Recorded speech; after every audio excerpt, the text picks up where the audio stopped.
How to grow your business. There's two stages of business growth, and in this video, I'm going to cover them both. Hey, I'm Donnie Boivin, the CEO of Success Champions Networking, and I'm on a mission to help as many people as I can find freedom through building a business. In this video, I'm going to walk you through the two biggest stages of business growth. And when you get to stage two, you're really on the verge of scaling your business. So stage one is all about building your foundational skills. So it's the basics that what it takes to run a business. So it's things like learning to sell. How do I find the clients? How do I have the conversations? Where do my clients hang out and live? And thinking about the platforms they're on, the places they hang out, and what they do, so you know how to market or solicit to them and get them to raise their hand and be interested in what you actually sell. The other foundational skill you got to get is your business knowledge in general is going to freaking start to come in. If you transition from corporate America to building a business, man, I'll tell you, one of the toughest mindset upgrades is turning off that employee mindset and kicking on that business owner mindset. You will start learning how to make faster decisions. You'll start learning how to take better risks, and you'll start learning how to think very strategically and play a long game versus being very tucked into what's happening right now. You're going to start learning all the technology it takes to run your business. And there's a lot, from apps to CRMs to programs to your website. There's a lot of things that you're going to learn in building a business because there's a lot of moving parts and components, and it takes a lot of stuff to do a successful business. You're going to learn all the marketing stuff, in particularly social media, and how do you start building your personal brand out there? Because in this day and age, if you don't have a personal brand, it's very, very, very hard to scale a business because people buy from people. They want to know the story behind the business. They want to know that the business actually has a real mission and purpose. And the only way to do that is to get out from hiding behind the camera and get out front and building your social, personal brand out there that people can understand who you are and who they're buying from. You're going to start to learn business finance. It's a mental leap for a lot of people because you probably weren't the greatest with your own personal finances. And if you take that same mindset, that same skill set into your business, you'll financially create a job for yourself versus a company because you'll run your business finances just like your personal finances, and it's a hot mess. So what I want you to understand is you need to study how business money works and get the right mindset of I need to invest, I need to pay, I need to bring in revenue and learn money. It's one of those biggest things that you will get dialed into. And then that last foundational piece that you get really good at and you'll get dialed into is you're going to learn to hire. Probably for a lot of you, your first hires will be some sort of outsourced VA 1099 type employee, but you got to go through those processes so you learn how to work with people, how to tell them what you need, how to communicate effectively, and how to fire. It's part of running a business. And as you build these foundational skills, you'll know that you're starting to level up because you will start thinking in a bigger picture. You'll start understanding the decisions and why you're making it, and you will absolutely be thinking a hell of a lot more strategically. Once you have the foundations of your business set and the revenues really start to come in, you'll move into stage two. Stage two is where you remove yourself from the delivery of what you sell. If you're like a business coach, consultant, or something like that, this is where you get other people to actually coach and train.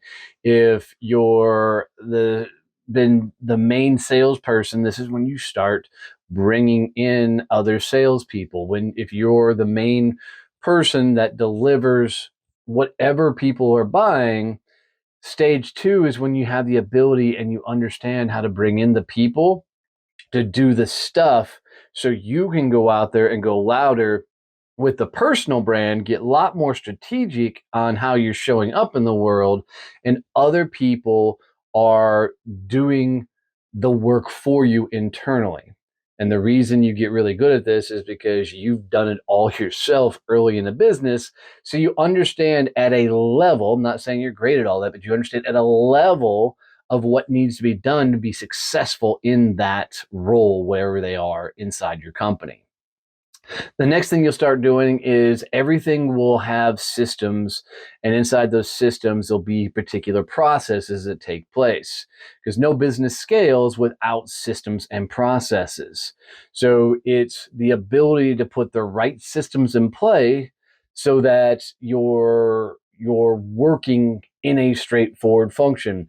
The way I like looking at this is helping you understand you're not going to build the end system. You will create the original system, the original processes in that system, but then you'll hand them to other people and they will solidify them. Okay. So, but it's those systems and processes that will allow you to actually scale the business. Because without systems and processes, it just leads to chaos. Your business finances will be completely dialed in. You'll have a bookkeeper or somebody doing the books. You'll have your tax person in there. You will also have your CFO in play, and that may be an accounting firm. But everything is streamlined, and in a perfect world, most of it's automated. So you will be able to build an actual proper budget because you understand the P&L and you understand the financials and things behind the business. The next thing you'll see is you'll start thinking very large scale and strategic because you'll start working on very large strategic plans. And you'll be talking in things like that'll happen in Q1, that'll happen in 2 years from now, that will be down the road, and you will start ramping things up. You will also be thinking long term and asking how you can do that faster. So it's like thinking, what can I accomplish in a year? And then asking the question, how can I accomplish that in the next 30 days? So you will start thinking so much more big picture because you've gone through the part of business where you realize what customers you don't want to work with. You've realized what kind of deliveries you should be doing. You've understood your pricing strategies and the likes. So you're able to progressively move forward. You're in stage two is when you actually have full on teams. These are people working together outside of you creating things. So it's very much that there's probably a team lead of some sort that has people underneath them that are taking care of different skill sets, different functions within inside your company, and are carrying on different roles.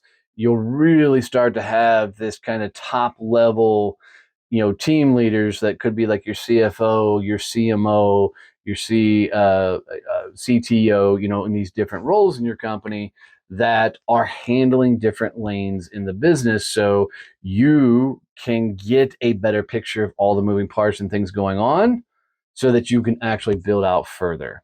And then phase two, man, everything fits in a structure. Nothing functions without a structure, even down to handling bad clients and complaints and handling, the different strategies in each thing. The whole thing will feel almost machine like, but it's got to be something you love, and the people in it have got to love it with you. And once you have kind of the overall processes and the people and the foundations and the structure and all that, now you're getting to a point to where you'll understand business enough that you're actually capable of scaling, because scaling really happens when you go from, say, 10 million to 100 million, but no increase in operational cost, right? There's no additional cost. You're able to take on volumes more business with the personnel, with the staff, with the technologies and the likes that you're currently running on. So understanding the two stages of business growth is massive. Understanding that you're likely going to spend some time in phase one because there's a lot of things it takes to run and build a business. I can tell you I stayed in stage one for probably 4 years before I really started feeling like I could get the bigger picture of all this and start understanding where we're taking and growing. So spend some time figuring out where you're at, what things, what skills you need to attain so that you can get your company to stage two and then ultimately set yourself up for scale. Thanks for sticking around through this one. I appreciate it. I had a lot of fun putting this one together. If you got any value out of it, please leave me a comment below of what some of your takeaways were, or ask questions for if I didn't explain it well and you need some clarification. Make sure you're subscribed to this and share this out with a business owner friend or somebody thinking about starting a business that you think would get a ton of value out of it. Love you, mean it. See you, bye.